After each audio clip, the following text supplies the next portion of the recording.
What's going on, my city in the galaxy? It's the Central Man here. So this is my review of WCW Monday Nitro for the 29th of January 1996. This show was in Canton, Ohio. This is the first Nitro after Clash of the Champions. So the first match to kick off the show, we got Ric Flair versus Hulk Hogan.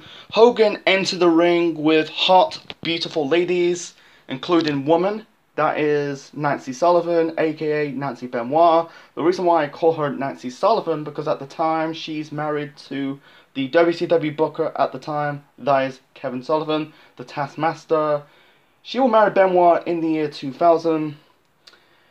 This is similar to the previous week's episode of Nitro. You had basically, Flair vs. Savage for the WCW World Title. You had Savage entering the ring with hot, beautiful ladies. This time it's Hogan entering the ring with hot, beautiful ladies. I don't know, this is totally out there characters. That's something like Ric Flair will do, entering the ring with hot, beautiful ladies, because, he's the, Flair is the limousine riding, jet flying, kiss stealing, son of a gun. Anyway, this is the Nitro debut of Miss Elizabeth. She debuted in WCW at Clash of the Champions. She's making her first appearance on Nitro. She's in Hulk Hogan's corner, and Jimmy Hart was in Ric Flair's corner. Bischoff calling Jimmy Hart the maggot of the South, basically taking a piss out of his nickname. Jimmy Hart's nickname is the Mouth of the South. Anyway, the match between Flair versus Hogan, this is a downgrade of a match. I like the previous week's a match between Flair versus Savage for the WCW title. This was okay. It was a fine match, but it's not on the same level. Yeah, it was a bit like a little overbooked. The previous week's opener between Flair and Savage. Anyway, the match was okay. Not the best match of their long rivalry, because they've been feuding since 1991, going back to the days in the World Wrestling Federation. Yeah, they didn't really had a match, but they've been feuding since 1991. Anyway, the bulk of the match, you had Flair working on the leg of Hogan. Flair basically going to knee Hogan in the leg, and Hogan is just basically kneeled in one leg. Because Hogan is very tall, he's basically kneeling over one knee because Flair's attacking the other leg. I don't think he did. I think he locked Hogan with the figure 4 leg lock. I think Hogan managed to reverse it because Hogan is tall. He's not like normal size wrestlers alongside Flair, because it's not Savage or even like a normal size wrestler, because they're both they're both like the same size, same height as Flair. Hogan's about 6'7", 6'8". Anyway, the match is, I thought Hogan's going to get the win. Flair's basically doing the punches, doing the hits. Hogan's not selling the hits, typical Hulk Hogan match. I think he did the punches, the big boot, the leg drop, and thought he's going to win. Suddenly you got Arn Anderson, Double A, the Enforcer of the Horsemen, trying to hit Hogan. Hogan basically decks Arn Anderson. Flair kicked out of the leg drop.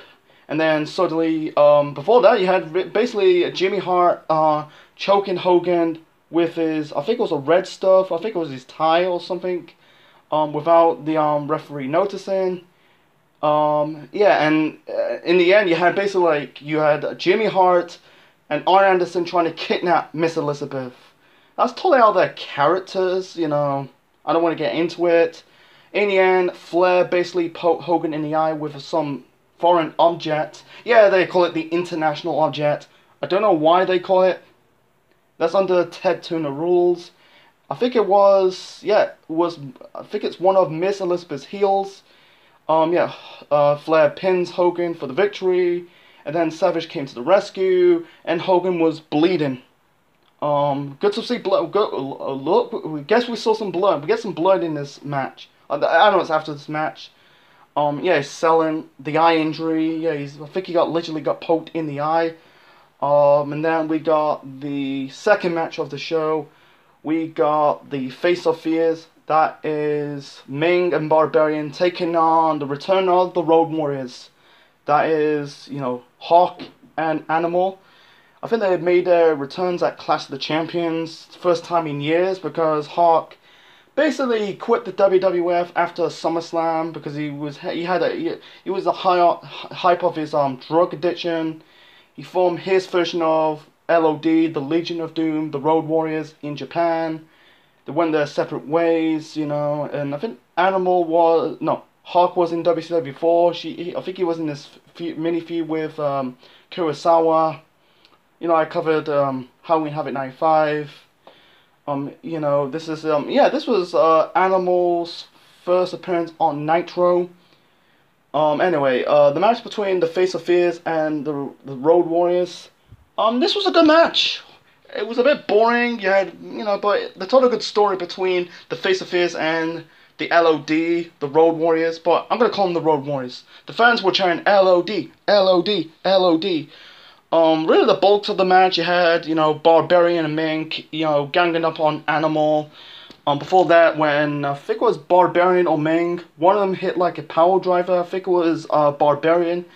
He hit the power driver on Hawk, and Hawk was not selling the power driver. Sometimes I hate they do that. They do it like, I think they're still doing it to this day, like some wrestler like hit like a move and they're not selling it. Sometimes it's a good thing, sometimes it's a bad thing. Anyway, the bulk of the match you had basically, Ming and Barbarian working on Animal, working on the back. I think one of them, I think it was Ming or Barbarian, locked in the camel clutch onto Animal, working on the injured back. I think he's had a bit of a back injury. I don't know at the time. I was a baby. I was like 1 year old, 2 in the summer. Animal got the hot tag, beaten down Ming and Barbarian. They were going for their tag team finisher, the Doomsday device. You had, I think it was on Barbarian. Ming basically thrown Hawk off the top rope. In the end, Hawk hit the flying clothesline onto, I think it was on Barbarian to win this match, and it's a good win for the Road Warriors. The first match back as a tag team for years. They only lasted until 1996 before they left the company to go to, I think they had a short run in ECW before made their return to the WWF in 1997. Now we've got the one and only segment with you got the Taskmaster, Kevin Sullivan, and Hugh Morris, the future huge erection of the Misfits in Action, basically calling out the Horsemen, the two members of the Horsemen, that is, Arn Anderson, the Enforcer, and the Loose Cannon, Brian Page. I don't think he was called the Loose Cannon at the time in WCW. But I'm gonna use that name. He was Kyle. You could tell his character was forming in that company, WCW, and he carried on using that gimmick a little bit in ECW, and then the WWF before his timely death.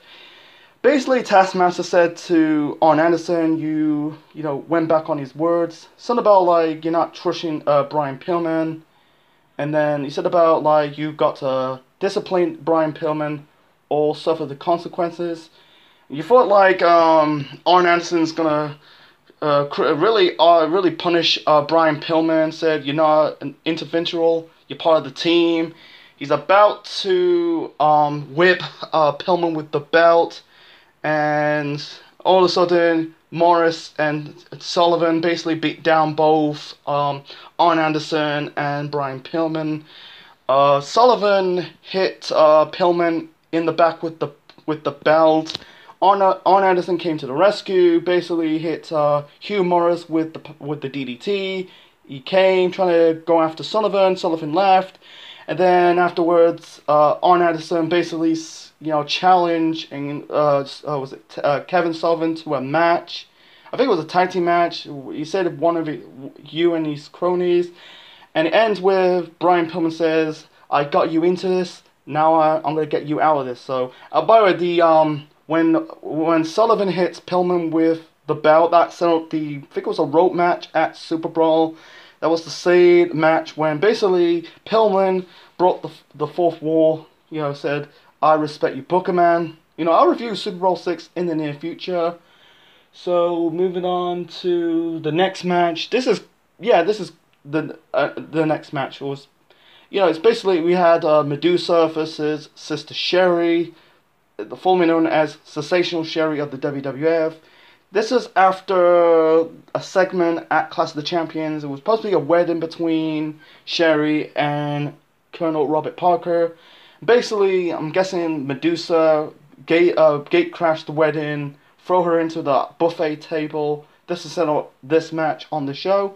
But okay, it wasn't a terrible match. Wasn't great. I think it was an okay match. You know, because everyone knows Medusa is one of the best workers. Top 10 best wrestlers of all time. Sherry, you know, people will remember her as a manager less than a wrestler. She'd been a wrestler before she was a manager. I think it was in those early 80s before the rock and rock connection of the WWF in those mid to late 80s. Anyway, she held her own. You know, it started out with Medusa hit I think it was a drop kick onto Sherry. This is like during Mean Gene trying to interview Sister Sherry, because at the time she was the manager of Holland Heat. Holland Heat is, you know, the tag team with Booker T and Stevie Ray. Sherry has offense. Slam Medusa's leg into the ring post, and then he basically Medusa's Irish whip Sherry into the steel steps. In the end, Sherry about to do a move off the top rope. No, she did some strikes of her own. Medusa did some kicks. It's not the same level as Daniel Bryan's kicks. You know, every time he does those kicks, you know, they go yes, yes, yes. Sherry's going for a move off the top rope. Medusa trying to pick her up. Sherry counted into a small, I think it's a small package or a cradle to win this match. I'd rather have Medusa getting the win, but yeah, it was just upset victory. Yeah, Sherry's not really, like I said, she's not really a terrible worker. She held on her own. It didn't really hurt this match. It didn't really hurt Medusa at this point, because at the time Medusa was never doing anything at the time. I feel that she was, they're trying to form this WCW women's division. And it's really a shame that she never became the first women's champion. They got rid of it after 1997, and after that she really do nothing. You know, I think she should have stayed in the WWF. You know, if she came back in 2000, you know, put their differences aside alongside Vince McMahon, she'll probably have matches with with Lita, with Jacqueline, Chyna, Ivory. I think we're in WCW. It was no man's land, you know. Anyway, moving on to the main event. Main event, it was supposed to be Randy Savage versus the Giant. I'm guessing this is for the WCW World Heavyweight Championship. Savage's first title defense after winning the title the previous week's episode of Nitro in Las Vegas. Go and check it out. I did the review last week. You know, that was the same place of WrestleMania 9, folks, at Caesar's Palace. Anyway, the match, there was barely a match. The match barely started. The match ended automatically a DQ. I'm guessing Savage hits the Giant in the face with the WCW title. He locks the Giant up with a sleeper. It never worked. I watched a lot of Big Show matches. You know, every time his opponent trying to lock the Big Show with a sleeper, they never tend to make the Big Show passed out. And this is after the match. Yeah, he locked in the sleeper hold onto the Giant. The Giant managed to throw Savage off his back, and then he got Flair, came out of nowhere, attacked Randy Savage. Yeah, still pissed off from the previous week's episode Nitro in Las Vegas after losing the WCW title. Ripped his t-shirts. Basically, they continue to beat down Savage. Giant chokeslammed Savage in the mat, and then Hogan came out of nowhere with basically a bandage around his eye from the opener. Beat down members of the Dungeon of Doom with chairs. I think he hit Flair No, he didn't hit. Finn Flair got out of the way. He basically hit members of the D.O.D. With chairs. With I don't remember who's. I think it was Zodiac and Hugh Morris. D.O.D. is still still in this period at this time. Early years of Nitro, D.O.D. One of the worst, probably worst factions of pro wrestling history. Anyway, so and then all of a sudden Flair and Giant came to the commentary area. And Flair announced he challenged Flair and Hogan in a cage match at Super Brawl. And I'm guessing Lisa mentioned about the world title will be on the line. And that was it. So, my final rating for the 29th of January's episode of Monday Nitro. Boy, 4. 4. You know, the only good on this match has to be L.O.D, you know, Road Warriors versus the Face of Fear. It was a decent, good match. Didn't save the show. It want me to go, wow, I need to go back to watch it. No, it's just basically a good match. Besides that, the only things in the okay has to be basically, the opener, Flair versus Hogan, and Medusa versus Sister Sherry. It wasn't they were okay matches, but not great or terrible. The only bell on the show has to be the main event. The match barely started. You know, it was just, hey, let's end this match with a fucking DQ. End the show with a DQ match. You know, yeah, Savage hit the Giant with the title bell. Referee calls the bell. Yeah, this was, oh my god, that is dumb. So yeah, that's the aftermath episode of Nitro, the first Nitro after Clash of the Champions. It ended with basically another underwhelming episode of Nitro. It gets better. Don't get me wrong. It's not like, oh, this was terrible, but it will get better going into. I think when you get to the summer of '96, when Hogan turned heel, formed the NWO, you can tell Nitro's shows quality will get better, with the NWO and the Cruiserweight division. So that's my review on the 29th of January's episode of Monday Nitro. Leave your thoughts in the comment section below. Smash the like button. Subscribe to the Central Man Network on YouTube for more wrestling videos, Marvel videos, reviews of WandaVision and reviews of the MCU movies from the Marvel Cinematic Universe, game streams, and more. Yeah, nothing else to talk about this episode of Nitro. That's like throughout the early days. It's just basically just an hour show. By time in the spring, because in the spring they move to 2 hours. That's another topic for another time. So anyway, yeah, like, share, subscribe. This is Essential Man officially signing out. Check you later.